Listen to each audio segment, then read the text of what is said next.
ಇದು ಕೋಟ್ಯಾಂತರ ಜನರ ಜೀವನ ಮತ್ತು ಸಂಬಂಧಗಳನ್ನ ಸುಧಾರಿಸ್ಕೊಳ್ಳೋಕ್ಕೆ ತುಂಬಾ ಹೆಲ್ಪ್ ಮಾಡಿದೆ ಅಂತ ಹೇಳ್ಬೋದು. ಈ ಬುಕ್ಕಲ್ಲಿ 4 ಮನಸ್ಥಿತಿಗಳನ್ನ ಆಥರ್ ಬಂದು ಡಿಸ್ಕಸ್ ಮಾಡಿದ್ದಾರೆ. ಮೊದಲನೇ ಮನಸ್ಥಿತಿ ಬಂದು I am not okay, you are okay. ಅಂದರೆ ನಾನು ಸರಿ ಇಲ್ಲ, ನೀನು ಸರಿ ಇದೆಯಾ ಅಂತ. ಇದು ನಾವು ಹೆಚ್ಚಾಗಿ ಅಂದ್ಕೊಳ್ಳೋ ಅಂಥ ವಿಷಯ. ನನಗೆ ಅಡುಗೆ ಬರಲ್ಲ, ಬೇರೆಯವ್ರಿಗೆ ಅಷ್ಟು ಚೆನ್ನಾಗಿ ಅಡುಗೆ ಮಾಡ್ತಾರೆ, ನಾನು ಒಳ್ಳೆ ತಾಯಿ ಅಲ್ಲ, ಅವರು ತುಂಬಾ ಒಳ್ಳೆ ತಾಯಿ ಅಂತ ಎಲ್ಲದಕ್ಕೂ ಕಂಪೇರ್ ಮಾಡ್ಕೋತಾ ಅವ್ರು ತುಂಬಾ ಚೆನ್ನಾಗಿದ್ದಾರೆ, ನಾನು ಚೆನ್ನಾಗಿಲ್ಲ ಅಂತ ಕೀಳರಿಮೆ ತಗೊಂಡು ನಾವು ತಪ್ಪಾಗಿ ಕಲ್ಪನೆ ಮಾಡ್ಕೊಳ್ತೀವಲ್ಲ, ಇದು ಒಂಥರ ಮನಸ್ಥಿತಿ.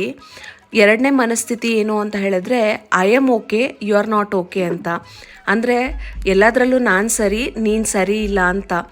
ಇಲ್ಲಿ ನಾವು ಸದಾ ಬೇರೆಯವ್ರ ಮೇಲೆ ಕೋಪ ಮಾಡ್ಕೊಳ್ತೀವಿ, ಅಧಿಕಾರ ಚಲಾಯಿಸ್ತೀವಿ, ನನಗೆ ಎಲ್ಲ ಬರುತ್ತೆ, ಬೇರೆಯವ್ರಿಗೆ ಏನೂ ಬರಲ್ಲ ಅನ್ನೋ ಅಂಥ ಮನಸ್ಥಿತಿನ ಇದು ತಿಳಿಸ್ಕೊಡುತ್ತೆ. ಇದರಿಂದ ಜಗಳನೇ ಜಾಸ್ತಿ ಆಗುತ್ತೆ. ಇಂಥವ್ರ ಮನಸ್ಥಿತಿ ಅಂತೂ ತುಂಬಾ ಕೆಟ್ಟದು ಅಂತ ಹೇಳ್ಬೋದು. ಮೂರನೇ ಮನಸ್ಥಿತಿ ಏನು ಅಂತ ಹೇಳಿದ್ರೆ